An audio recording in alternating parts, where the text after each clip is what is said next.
الحمدللہ رب العالمین والصلاة والسلام علی سید الانبیاء والمرسلین اللہم صلی علی سیدنا و مولانا محمد وعلی آلہ واصحابہ وبارک وسلم وصلی علیہ۔ دنیا کے تمام دیکھنے والوں کو، تمام چاہنے والوں کو، تمام پیار کرنے والوں کو اور جہاں جہاں تک اس وقت میری آواز کو سنا اور مجھے دیکھا جا رہا ہے، جنید اقبال کی جانب سے انتہائی محبت کے ساتھ السلام علیکم۔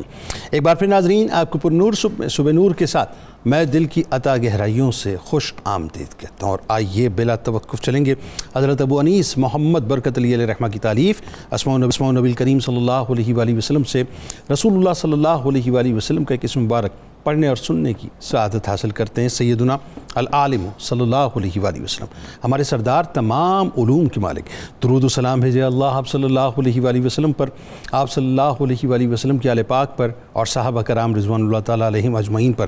حضرت ابو درداء رضی اللہ تعالیٰ عنہ کہتے ہیں، حضور نبی کریم صلی اللہ علیہ وآلہ وسلم نے ارشاد فرمایا کہ روز قیامت علماء کی قلم کی سیاہی اور شہداء کے خون کو تولا جائے گا تو علماء کی قلم کی سیاہی شہداء کے خون سے زیادہ وزنی ہو جائے گی۔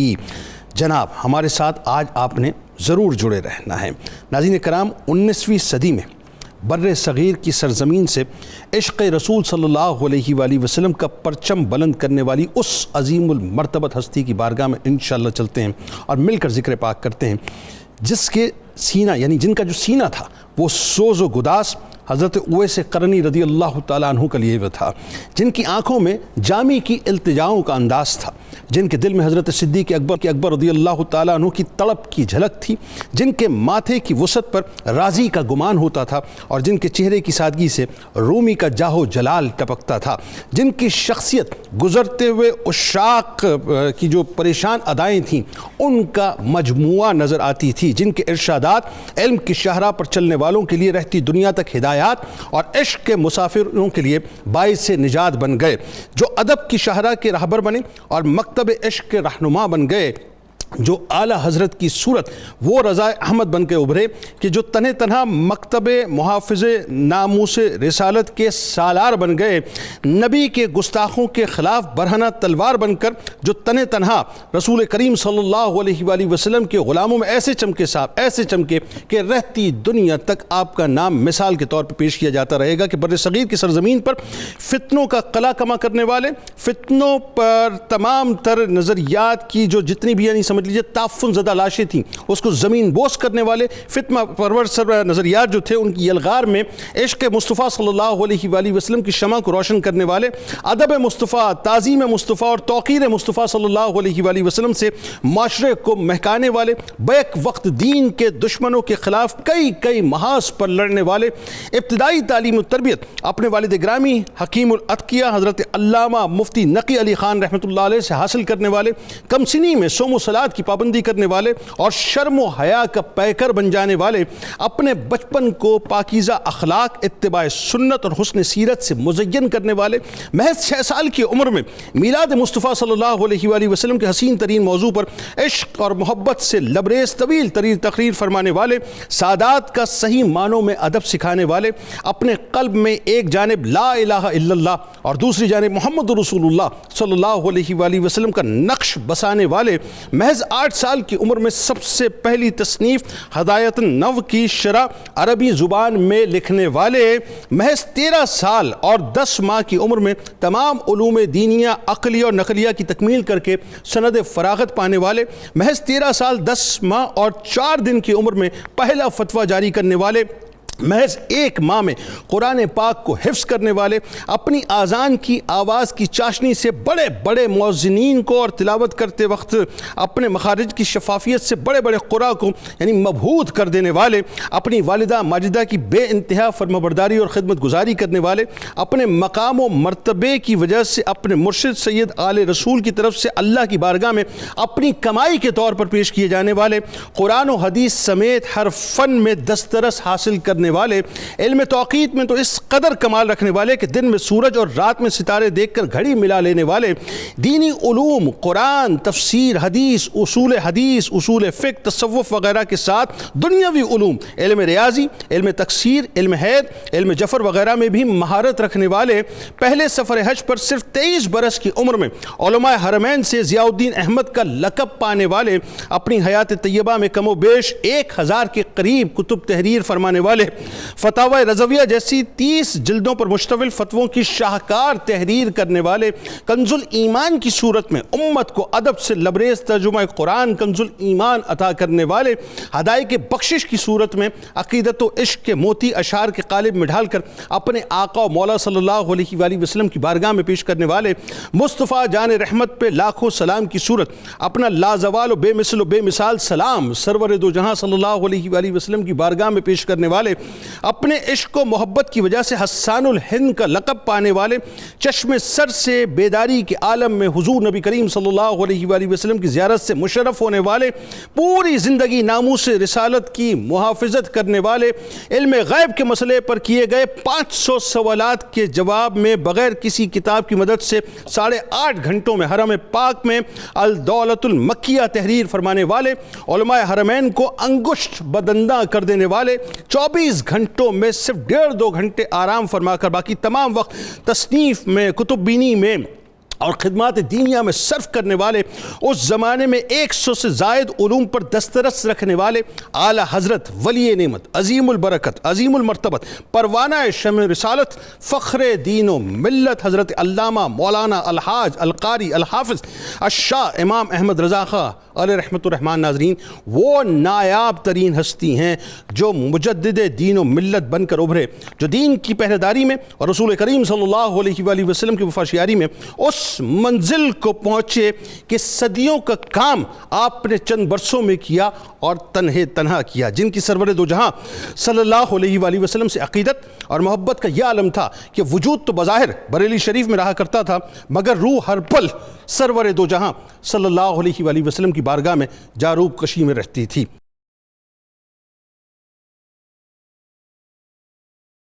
آغاز کرتے ہیں جامی صاحب آپ سے۔ سب سے پہلے تو ظاہر ہے اعلیٰ حضرت امام احمد رضا خاں جو ہیں، ظاہر ہے ان کا تعارف تو صاحب ہم کیا کرائیں، ایک ایسا تعارف جو ہمیشہ عشاق کے دلوں سے اٹھتا رہے گا اور عشاق کے دلوں میں پہنچتا رہے گا۔ تو تعارف سے سب سے پہلے آغاز کیجئے، پھر ابتدائی تعلیم و تربیت آپ کی کیسے ہوئی ذرا اس حوالے سے، اور جو مجموعی طور پہ جو آپ کا ظاہر گھرانہ ہے اس کا بھی ذرا تعارف کرائیں، ان کا تقویٰ، ان کی پرہیزگاری، علمی مقام۔ بسم اللہ الرحمن الرحیم۔ محترم جنید صاحب، آپ نے بہت خوبصورت تمہیدی گفتگو کی، بڑی شاندار۔ تو اعلیٰ حضرت عظیم البرکت مجدد میں حاضرہ، وہ جو اپنی صدی کے آپ مجدد تھے، آپ کی شخصیت کا جب بھی تذکرہ پڑھا جاتا ہے تو ایک قاعدہ ہوتا ہے کہ شخصیت کے دیکھتے وقت ذرا ماحول کو بھی دیکھ لیا جائے۔ اس جسٹر کا اور اس سطح کا جو بندہ بھیجا جا رہا ہے اس وقت ماحول کون سا ہے؟ برے صغیر کے اندر ایک ایسی ابتری اور ایک ایسا اندھیرا ماحول شروع ہو چکا تھا، انگریزوں کا باقاعدہ تسلط ہو چکا تھا اور اس کے واضح امکانات بن گئے تھے، قدم جم گئے تھے۔ سیاسی اور معاشی اور معاشرتی اعتبار سے زوال گہرا ہو رہا تھا، لیکن اس سے بڑا گہرا زوال دینی اور مذہبی اعتبار سے ہو رہا تھا، چونکہ مخالفین یہ سمجھ رہے تھے کہ امت کو اگر کئی جگہوں پر سیاسی طور پر دبا بھی دیا گیا، لیکن یہ علمی اور روحانی رسوخ کی وجہ سے یہ دوبارہ پنپ پاتے ہیں، لہٰذا اب گہری کوشش کی جائے کہ علمی بنیادوں پر، اعتقادی بنیادوں پر اور دینی بنیادوں پر اتنے گہرے زخم لگا دیے جائیں تاکہ اس کو اپنے ثقافتی ورثے کے اعتبار سے بھی ذرا متزلزل کر دیا جائے۔ لگتا یہ ہے کہ اعلیٰ حضرت اس علمی اور اعتقادی متزلزل کرنے والے ماحول میں مجدد بنا کر بھیجے گئے کہ آپ جتنا بھی زور لگا لیں، ہمارا یہ شیر فطرت آدمی وہ کام کر کے دکھائے گا جس کا آپ کو وہم و گمان بھی نہیں ہوگا. اللہ تعالیٰ اس کی تفصیلات تو بعد میں آئیں گی. تو مجدد صاحب کو جو خاندانی طور پر جو فضیلتیں دی گئی وہ بھی بہت بڑی ہیں. دیکھ لیں کہ آپ کے خاندان میں پہلے تو باقاعدہ حکمرانی رہی، پھر اس کے علاوہ فوجی سرپرستی رہی، پھر اس کے بعد علم رہا، اس کے بعد جب ان چیزوں کے ساتھ عشق بھی ملایا تو پھر تو کمال ہو گیا.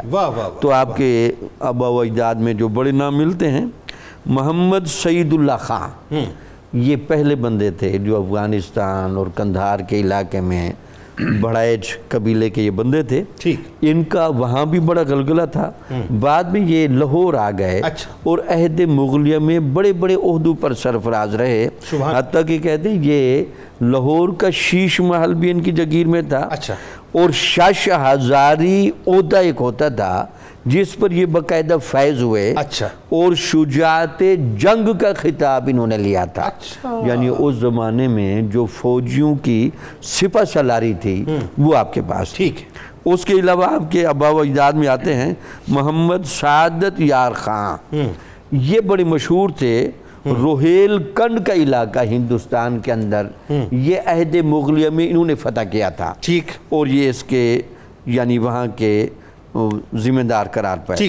اس کے بعد آتے ہیں مولانا محمد اعظم خان. یہ بڑے کلیدی عہدوں پر فائز رہے، اور اس کے بعد یہ تصوف کی طرف اور زہد و تقوی کی طرف میل ہو گئے. یہ غالباً اعلیٰ حضرت کے پردادا لگتے ہیں. یہاں تک لکھا ہے کہ بریلوی شریف میں محلہ معمارہ میں ان کا باقاعدہ اب بھی مزار موجود ہے، اور یہ صاحب کرامت بزرگ تھے. تو آپ کے پردادا کے وقت سے اوپر دیکھیں سیادت آ رہی ہے، سبحان اللہ، فوجی سیادت، مالی سیادت، اب فقیری بھی آ رہی ہے. آپ کے دادا آ رہے ہیں مولانا کاظم علی خان. یہ شہر بدایوں کے تحصیلدار تھے.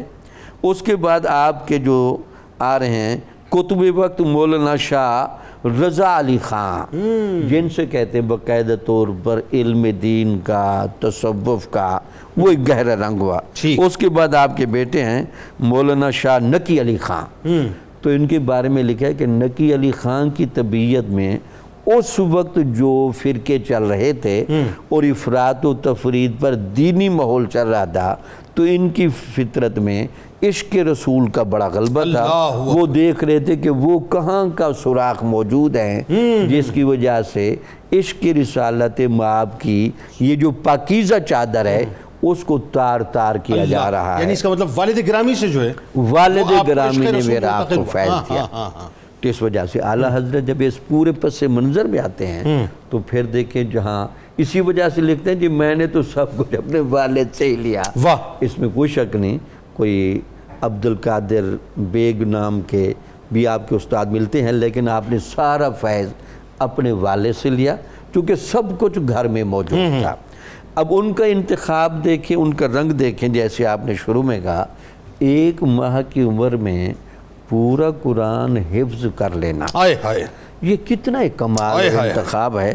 اس کے بعد جیسے آپ نے کہا 6 سال کی عمر میں میلاد النبی کے موقع پر مجمع عام میں خطاب کرنا، اور اس کے بعد 8 سال کی عمر میں ہدایت النحو کی شرح لکھ دینا، اور 10 سال کی عمر میں جو مشکل کتاب ہے مسلم الثبوت کا حاشیہ لکھنا، اور 13 سال کی عمر میں مسئلہ رضاعت پر فتویٰ دینا.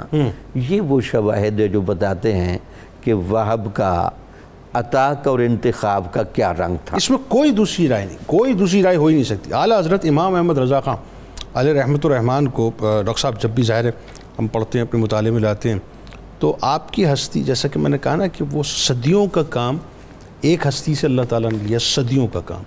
اور اس میں کوئی دوسری رائے نہیں ہے کہ اگر اللہ کی عطا شامل نہ ہو تو یہ کام ہو ہی نہیں سکتے. لیکن اگین وہی بات ہے کہ جس پروسیس سے اللہ تبارک و تعالیٰ گزارتا ہے وہ پروسیس ہم جیسے لوگوں کے لیے جو اس اعتبار سے بڑا امپورٹنٹ ہے کہ ہم بھی کوشش کریں کہ اپنی اولادوں کو، اپنے آپ کو ان کے نقوش پا پہ چلانے کی کوشش کریں. بچپن کے حالات آپ کے بڑے لطیف، بڑے کمال ہیں، اور اللہ تعالیٰ نے جو وہی بات آ گئی کہ جو بائی برتھ اور بائی ڈیفالٹ جو آپ کو صلاحیتیں عطا کی تھیں وہ انتہائی کمال تھی، انتہائی شاندار. ذرا اس پہ بھی گفتگو کی. بسم اللہ الرحمن الرحیم. جنید صاحب بہت شکریہ. امام احمد رضا خان علیہ رحمہ کی شخصیت، آپ کی جو کنٹریبیوشنز ہیں سب کانٹیننٹ کے اندر علمی دنیا میں، اس پہ ہم بات کر رہے ہیں. اور جیسے ابھی ذکر بھی ہوا، جو جینیس پرسنالٹیز ہوتی ہیں، جو عبقری شخصیات ہوتی ہیں، اللہ رب العزت ان کو غیر معمولی صلاحیتوں سے نوازتا ہے. ایسا ہی جنہیں سبب یہ ہے کہ یہ ملت اسلامیہ کے زرخیز ہونے کی ایک دلیل یہ بھی ہے کہ جس زمانے میں بھی جو مسائل درپیش ہوتے ہیں، اللہ رب العزت ایسی شخصیات اس امت میں پیدا فرما دیتا ہے جو ان مسائل کو سمجھنے کی صلاحیت رکھتی ہے اور ان مسائل کا حل دینے کی صلاحیت رکھتی ہے.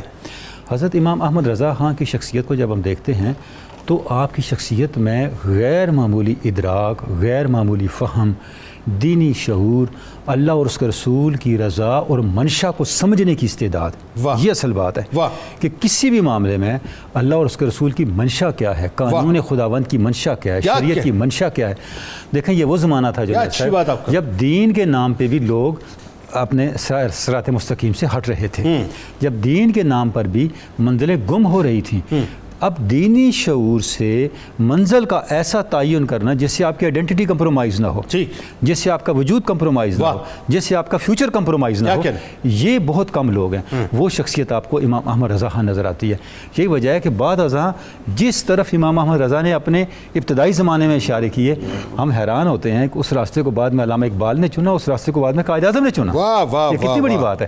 اس لیے علامہ اقبال نے ایک جگہ لکھا ہے نا کہ اعلیٰ حضرت کے اندر شدت بہت تھی، اگر شدت نہ ہوتی تو لوگ ان کو اس زمانے کا امام اعظم مانتے. یعنی عشق رسول کی وجہ سے آپ میں شدت. اب اچھا وہ شدت، اچھا اس شدت کا اثر ہمیں یہ سمجھنا چاہیے آپ کے تفقع پہ نہیں پڑا، اس شدت کا اثر قبولیت پہ پڑا، کیونکہ سوسائٹی سیگریگیٹ ہو گئی نا. تو جس طرح امام اعظم کو قبولیت عامہ ملی، اس شدت کی وجہ سے کچھ لوگ آپ سے دور ہوئے تو آپ کو وہ قبولیت عامہ نہیں ملی. علامہ کا مقصود وہ شدت بھی کیسی حسین تھی، وہ شدت ضروری تھی، کیونکہ دیکھیں اس شدت نے اس مسئلے کو ہائی لائٹ کیا نا، اس چیز کو نکھار کے سامنے لے کے آئے. اب ہم اس بات پہ آتے ہیں کہ یہ ساری چیزیں ہمیں فرام ویری بگننگ نظر آتی ہیں. یعنی ابتدائی سے اعلیٰ حضرت کی شخصیت کے اندر وہ عبقریت ہے، وہ ایک غیر معمولی نقطہ رسی ہے، نقطہ سنجی ہے.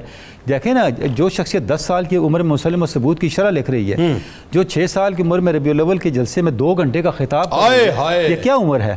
اور اس سے بڑی بات میں آپ کو عرض کروں، ہدایت النو کی جو بات ہے، جو شرح آپ لکھ رہے ہیں، اس کی شرح 8 برس کی عمر میں، کتنا مشکل کام ہے. یعنی اس عمر میں کیا اس کو 2-3 سے ضرب دے دیں، اتنی عمر میں لوگ یہ کتابیں سمجھتے نہیں ہیں. یعنی 18, 16 اور 32 سال کی عمر میں لوگ مسلم ثبوت کو سمجھتے نہیں، اور وہ اس عمر میں لکھ رہے ہیں. تو اس آخر اس کا کوئی اثر ہے نا اس شخصیت کا. مطلب آپ کا دماغ کا کمپیوٹر اس عمر میں وہ کتنا نہیں کرتا نا. Of course. تو اب آگے چل کر کے اس شخصیتیں جو کام کر رہے تھے اس کی بنیاد اسی طرح رکھی جا رہی تھی. تو جب آپ بچپن میں پڑھنے گئے اپنے اساتذہ کے پاس، تو انہوں نے جب ان کو پڑھانا شروع کیا، حروف تہجی پڑھ رہے ہیں. یعنی آپ کی بایوگرافی میں یہ واقعہ ملتا ہے، الف با تا سا جیم ہا خا کے بعد پھر لام الف لا آتا ہے. تو جب دوبارہ لام الف لا آیا تو اعلیٰ حضرت نے فرمایا کہ استاد محترم لام تو پہلے گزر چکا ہے، دوبارہ لام الف لا کیوں پڑھا رہے ہیں؟ استاد خاموش کہ ایک لفظ حروف تہجی میں ریپیٹ کیوں ہو رہا ہے. اب بعد ازاں اعلیٰ حضرت نے خود اس کی وضاحت فرمائی کہ اس کی وجہ یہ ہے. میں ناظرین کی ذوق طبع کے لیے اور اس کے لیے میں بیان کر دیتا ہوں، ہے تھوڑا سا لطیف سا نقطہ. تو اعلیٰ حضرت نے فرمایا، لکھا ہے اس کو بعد میں، کہ یہ لام الف لا ریپیٹ اس لیے ہوا ہے کہ جب لام الف لا کو لکھتے ہیں تو اس کے درمیان میں لام کے الف ہے، اور الف کو جب لکھتے ہیں تو اس کے درمیان میں لام ہے. اب اس کو دوبارہ لکھیں تو اس کے درمیان میں پھر الف ہے. یہ اس لیے ریپیٹ ہوا کہ الف لام الف لا کا قلب ہے، اور ہر حرف کا قلب ہے. ہر حرف کا قلب الف ہے اور ہر الف کا قلب لام ہے. یہی وہ قربت ہے جو کبھی ختم نہیں ہوتی. اچھا واہ. اور یہ بنیادی طور پہ اللہ اور اس کے رسول، اللہ اور اس کے محبوب کی قربت ہے جو قاب قوسین او ادنا کی طرف اشارہ کرتی ہے. ٹھیک. اب تصور کریں کہ کوئی شخصیت بچپن میں اتنی نقطہ رس ہو سکتی ہے. سوال ہی میں آپ کی خدمت عرض کروں، اہل علم جانتے ہیں کہ اعلیٰ حضرت نے یہ جو نقطہ بیان کیا ہے، یہ طریقت کے پورے سفر کا اجمال ہے. واہ. طریقت کے سفر کی انتہا اور حاصلات کا اجمال ہے، جس کو قرآن مجید نے کعبہ کا حسین او ادنا کہا ہے. واہ واہ واہ. اور اس کی کوئی نظیر نہیں ملتی ہمیں کہیں اور یہ نقطہ کہیں کسی جگہ بیان کیا گیا ہو. کیا کہنا پروفیسر اب ذرا یہ بتائیے، مجموعی طور پہ ظاہر ہے یہ اعلیٰ حضرت کی جو شخصیت ہے، اس میں ایک بڑی کمال بات اور ما فوق العقل بات یہ ہے کہ کئی ایک علوم، سینکڑوں علوم پہ بیک وقت جو ہے وہ آپ ماسٹر تھے. یعنی یہ تصور سے باہر ہے اور یہ بات سمجھ میں نہ آنے والی ہے کہ اس وقت جو ہے وہ ظاہر ہے سائنس نے اتنی ترقی نہیں کی تھی، گوگل شوگل یہ چیزیں تو موجود ہی نہیں تھیں، لیکن کتنے علوم پر پھر کس طرح سے دسترسی ذرا بتائیے. پھر ظاہر ہے جو اس سے متعلق بڑے دلچسپ آپ کے واقعات بھی ہیں، حیران کن واقعات بھی ہیں جو یقیناً عقل اس کو تسلیم نہیں کرتی. بتائیے ذرا اس بارے میں. بسم اللہ الرحمن الرحیم والصلاة والسلام علی سید الانبیاء والمرسلین.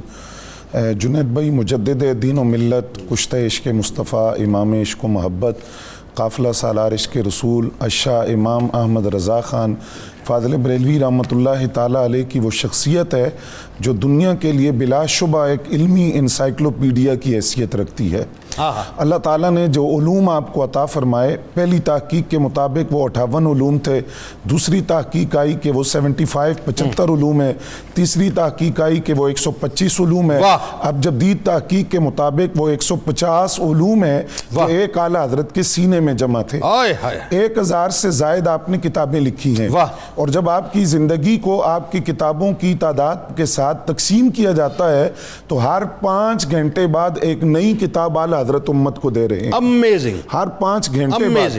اور اعلیٰ حضرت فاضل بریلوی رحمۃ اللہ علیہ کے جن علوم کے اندر اللہ نے مہارت تامہ عطا فرمائی تھی، ان کے اندر تفسیر ہے، حدیث ہے، فقہ ہے، علم الکلام ہے، علم العقائد ہے، تاریخ ہے، پھر اردیات ہیں، شماریات، موسمیات، معاشیات، ماحولیات، عمرانیات، سیاسیات، فلکیات، سینکڑوں علوم ہیں جو اعلیٰ حضرت کے ایک سینے میں کے اندر جمع تھے. وہ اگین وہ بات جو اس بات کو مس نہ کر جاؤں کہ ہر 5 گھنٹے میں ایک کتاب کا مطلب کاپی پیسٹ کتاب نہیں تھی. جی بالکل، وہ اپنے ذہن اور فہم کے مطابق لکھی ہوئی ایسا ہر 5 گھنٹے بعد ایک کتاب امت کو دے رہے ہیں. جہاں تک پھر آپ کے وہ نادر العقول واقعات ہیں، ان کے اندر دیکھیے بحیثیت مفسر آپ کی کیا شان ہے کہ 6 گھنٹے مسلسل سورہ والضحیٰ کی تفسیر آپ نے بیان کی.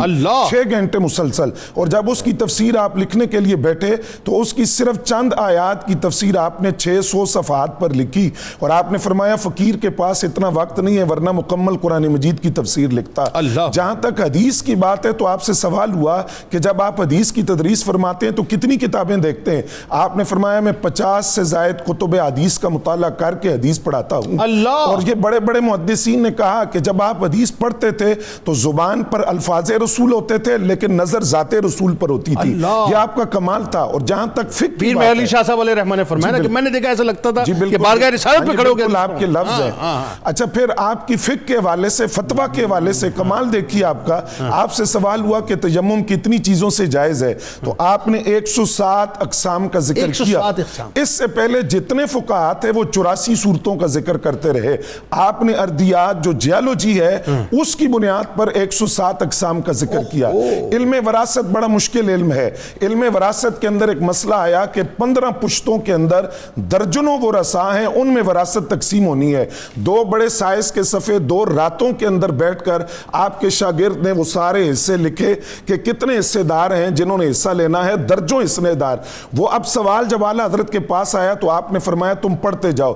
انہوں نے وہ 2 صفحے بڑے سائز کے پڑھے، فلاں حصے دار ہے، فلاں حصے دار. اعلیٰ حضرت انگلیوں پر حساب کرتے رہے. جب انہوں نے وہ سوال مکمل پڑھ لیا بڑی دیر لگا کر آپ نے فرمایا وہ جو پہلا ہے اس کا اتنا حصہ ہے، جو دوسرا ہے اس کا اتنا حصہ ہے، تیسرے کا اتنا حصہ ہے. وہ سارے حصے آپ نے زبانی بیان کر دیے. علم توقید کی آپ نے بات کی تو آپ گھڑی سے وقت دیکھنے کی بجائے چاند سورج ستاروں سے حساب لگاتے. نماز فجر آپ نے پڑھائی تو وہ قرات جو تھی وہ طویل ہو گئی. لوگوں کو شک ہوا کہ شاید جو سورج طلوع ہو چکا. آپ نے آسمان کی طرف دیکھا، فرمایا 2 منٹ اور 48 سیکنڈ اب بھی باقی ہے سورج کے طلوع ہونے کے اندر. یہ اعلیٰ حضرت فاضل بریلوی ہے. پھر جب آپ دوسری مرتبہ بیت اللہ شریف گئے زیارت کے لیے حرمین طیبین کی تو وہاں 5 سوال آپ کو پیش کیے گئے آقا کریم صلی اللہ علیہ وسلم کے علم غیب کے حوالہ سے. تو آپ نے فرمایا کہ میں ہندوستان جا کر جواب لکھوں گا. مطالبہ ہوا کہ ابھی اس کا جواب چاہیے. آپ فرماتے ہیں مجھے بخار تھا، بخار کی حالت میں تھا، میرے پاس کوئی کتب خانہ نہیں تھا، میرے پاس کوئی لائبریری نہیں تھی، تو میں نے قلم کاغذ پکڑا. اعلیٰ حضرت فرماتے ہیں 8 گھنٹے کے اندر یہ آپ کی کتاب ہے الدولۃ المکیہ بالمادۃ الغیبیہ، جس میں سینکڑوں آیتیں ہیں، احادیث ہیں اور فرامین ہیں صحابہ کے جن سے آپ نے آقا کریم صلی اللہ علیہ وسلم کے علم غیب کو ثابت کیا. قطب مدینہ الحاج ضیاء الدین مدنی رحمۃ اللہ علیہ نے آپ سے سوال کیا کہ یہ آپ نے لکھی کیسے ہے؟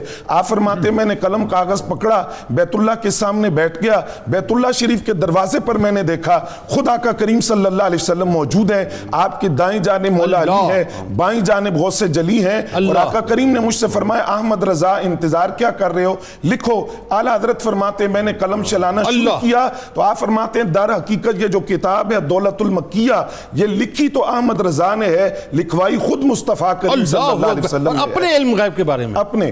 اور پھر یہ دیکھیے کہ بخار کی کیفیت ہے, کوئی لائبریری نہیں ہے, کوئی کتب خانہ نہیں ہے. پھر اعلیٰ حضرت کا یہ بھی کمال ہے کہ آپ کے پاس جو سوالات آتے تھے, سوال عربی میں تو جواب عربی میں, سوال فارسی میں تو جواب فارسی کے اندر, سوال اگر نظم کی شکل میں تو جواب نظم کی شکل کے اندر, سوال سائنسی طور پر ہے تو جواب سائنسی طور پر ہے.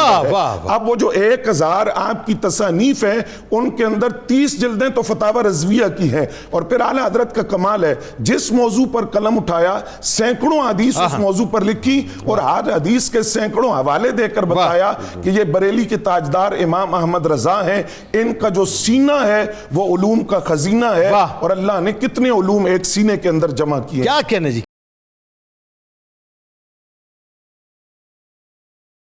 اعلیٰ حضرت نے تو کمال کر دیا صاحب کہ وہ جو نہ تھے تو کچھ نہ تھا, وہ جو نہ ہو تو کچھ نہ ہو, جان ہے وہ جہان کی, جان ہے تو جہان ہے. بس جانے کائنات کے در پہ صاحب پڑے رہیے, اس سے بڑھ کے کچھ نہیں. بس اس دعا کے ساتھ کہ اعلیٰ حضرت امام احمد رضا خان علیہ رحمۃ الرحمن کا صدقہ کل بروز محشر اللہ تبارک و تعالی ذکر کرنے والوں اور سننے والوں سب کو عطا فرمائے. سب سے اولا ہمارا نبی, سب سے اولا ہمارا نبی, سب سے بالا والا ہمارا نبی, سب سے بالا والا ہمارا نبی.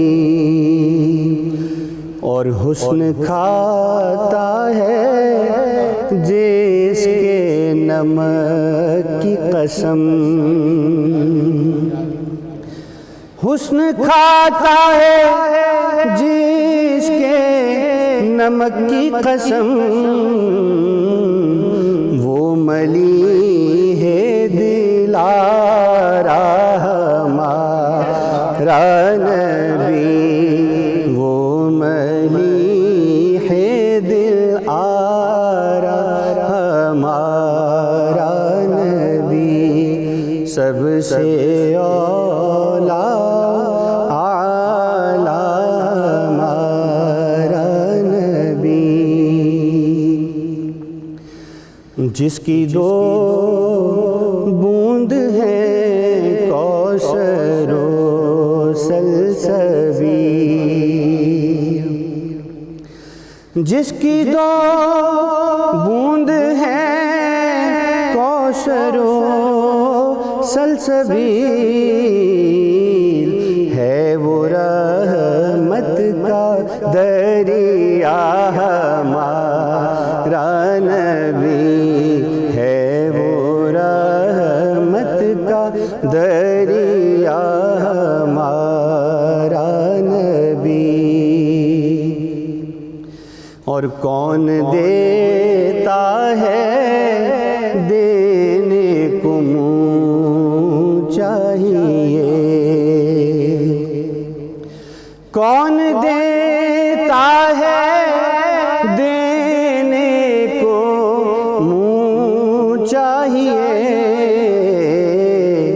دینے والا ہے سچا ہمارا نبی, دینے والا ہے سچا ہمارا نبی, سب سے اولا اعلیٰ ہمارا نبی, سب سے بالا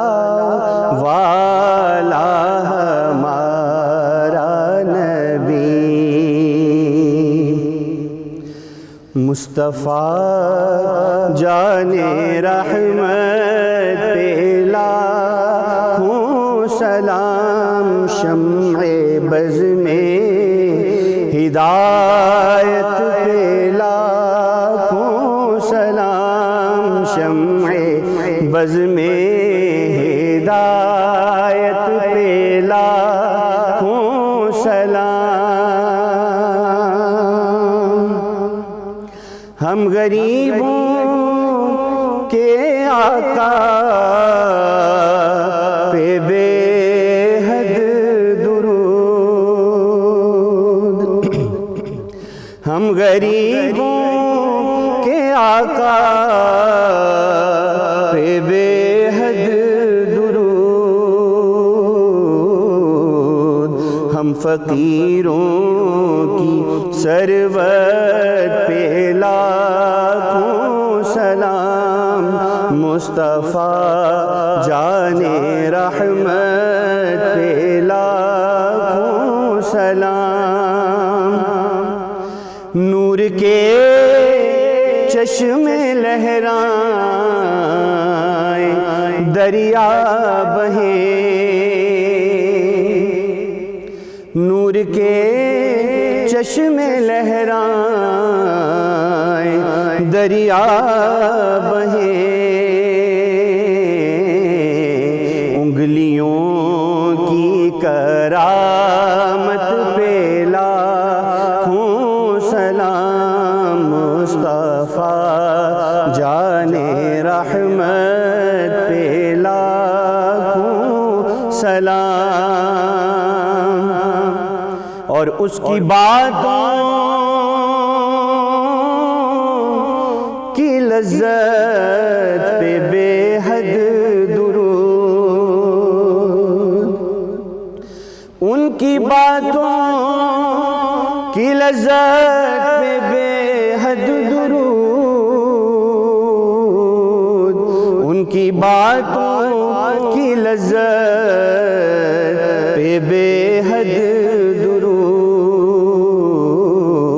ان کے خطبے کی ہیبت پہ لاکھوں سلام، مصطفیٰ جان رحمت پہ لاکھوں سلام، شمع بز میں ہدایت پہ لاکھوں سلام۔